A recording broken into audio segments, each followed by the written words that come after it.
Hello mga Katibu fam! So for today's vlog, we will be sharing with you our experience at Yokohama City and Ueno Zoo. And at the end of the video, we will be giving you our review of their amenities and food. So watch till the end, guys!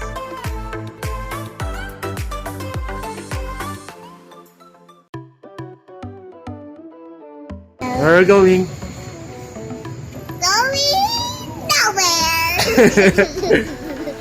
Guys, kakatawa talaga tong little Danny ko. Kasi sabi ko sa kanya, nung tinanong niya ako, Daddy, saan ba tayo pupunta for today? Sabi ko, wala pa tayong plano, pero plano natin pumunta doon sa Yokohama City and doon sa Ueno. Sabi niya, Daddy, wala bang theme park doon? Sabi ko, let's explore it and then we'll know. Guys, buti kakatuwa pala dito sa Japan. Itong Ueno, maraming pwedeng gawin dito. Unang pupuntahan natin is yung Ueno Park.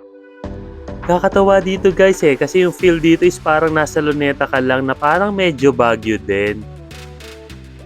During our visit pala guys, first week of June to, sobrang lamig pa, parang Baguio feels talaga. Kaya yan, makikita mo naman si baby Danny ko, tuwan-tuwang magtatatakbo. Guys, marami palang pwedeng i-visit dito sa Ueno. Nandito yung National Museum nila and also marami din shrine dito pero hindi na namin pinuntahan yun Kasi alam nyo naman, medyo hectic yung schedule namin. Later kasi pupunta pa kami sa Yokohama City. Next stop natin, itong Ueno Zoo. Guys, sobrang mura dito. Around 600 lang per adult. Yan yun guys So around 200 pesos lang each. And yung mga kids 0 to 12 years old, free lang dito. Kaya yan, nakalibre na naman tayo.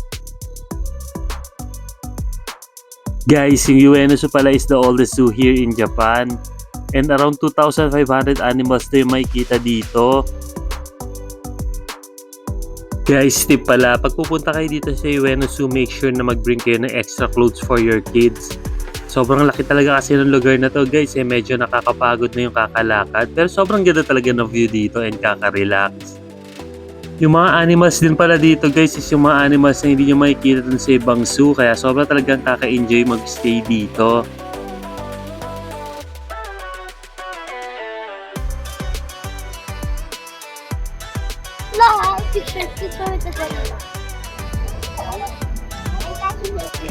Picture with the rhino.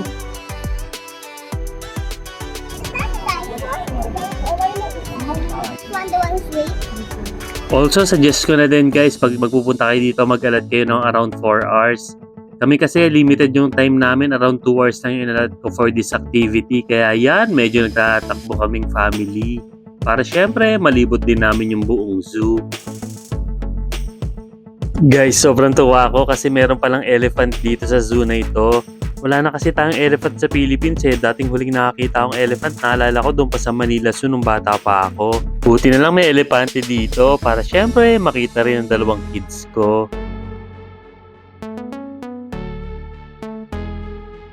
Guys, another tip, medyo naligaw na naman kami. Medyo malaki talaga tang Ueno Zoo. Pati yung exit guys, hindi namin mahanap. Kaya sabi ko, Danny, patry naman. Turn right. Daddy, turn right. Guys, after 30 minutes namin maligaw, ayan, nakalabas din kami at andito na naman kami sa Ueno Park. Nagpabili ng drinks yung mga anak ko, medyo inuhaw ata sila.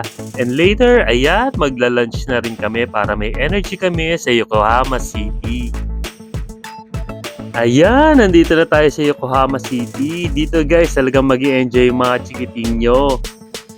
Guys, dito pa naman natagpuan yung kanilang famous na Cup Noodles Museum. Nandito rin yung Red Brick Warehouse.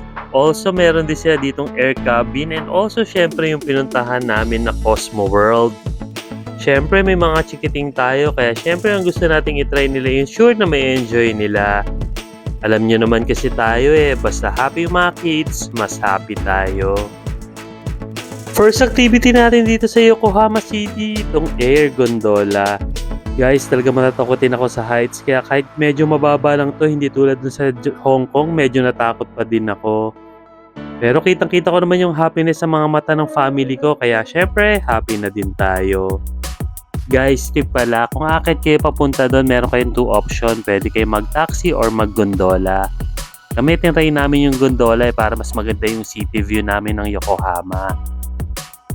Ayan, nandito na tayo sa Cosmo World. Ito yung theme park nila dito sa Yokohama City.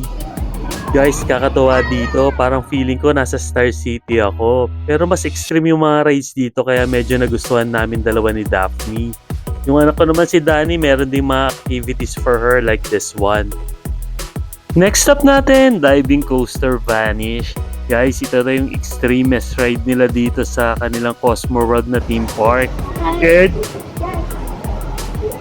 Guys, kaka-proud talaga tong anak ko na si Daphne. Kahit ito yung extremist ride dito, sabi niya, Daddy, doon tayo sa harap para mas nakakatakot. Ako naman, sige, basta yan yung hilig mo, go tayo dyan. Guys, 18 second to sa mga pinaka nakakatakot na nasakyan ko. First pa rin yung sa Ocean Park. Guys, kakatawa talaga to si Baby Daphne ko kasi kahit ayaw niya sumakay doon sa mga pambatang rides, sinamahan niya pa din yung kapatid niya si Danny kasi sabi niya, Daddy, kawawa naman si Danny kung mag-isa lang siya.